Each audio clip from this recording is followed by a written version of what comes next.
आवाज news, true voice.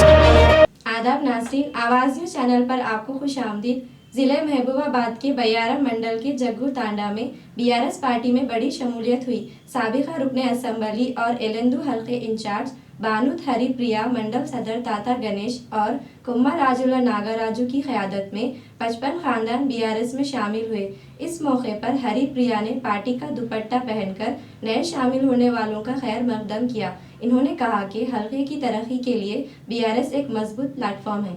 చేశారు కేసీఆర్ గారు ఇంకా చెప్పుకుంటూ పోతే డయాలసిస్ సెంటర్లు అనేసి ఇంకా ఎన్నో ఎన్నో ఎన్నో ఎన్నో కరోనాలో సైతం ఒక్క సంక్షేమ పథకం ఆపకుండా రైతు బంధు కావచ్చు, రైతు బీమా కావచ్చు, కళ్యాణ లక్ష్మి కావచ్చు, రైతుకి ఏదన్నా దురదృష్టవశాత్తు జరిగితే వెంటనే 5 లక్షల రూపాయలు వాళ్ళ అకౌంట్ లో పడేవి.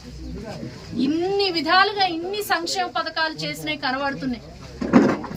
అది కేసీఆర్ గారు 10 ఏళ్లలో చేస్తే వచ్చిన 20 నెలల్లోనే దాదాపుగా 2 కోట్ల వరకు అప్పులు చేసి 2 లక్షల కోట్ల వరకు అప్పులు చేసి మరి ఎవరికైనా ఏమన్నా ఇచ్చారా అంటే ఏమీ లేదు.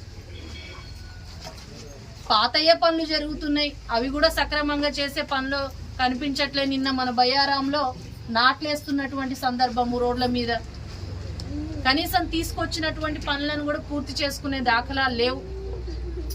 ఇక్కడ జగ్గుతండ నుంచి ఒక నాయకుడు ఉన్నాడు, అమ్మ మేముంటాము, అయ్యా మేముంటాము, మాకు వాళ్ళు పడదు వీళ్ళు పడదు అనుకుంటూ ఇక్కడ ఉన్నటువంటి వ్యక్తికి భార్యనేమో ఎంపీటీసీని చేసినాము, భర్తనేమో సొసైటీ డైరెక్టర్ని చేసినాము.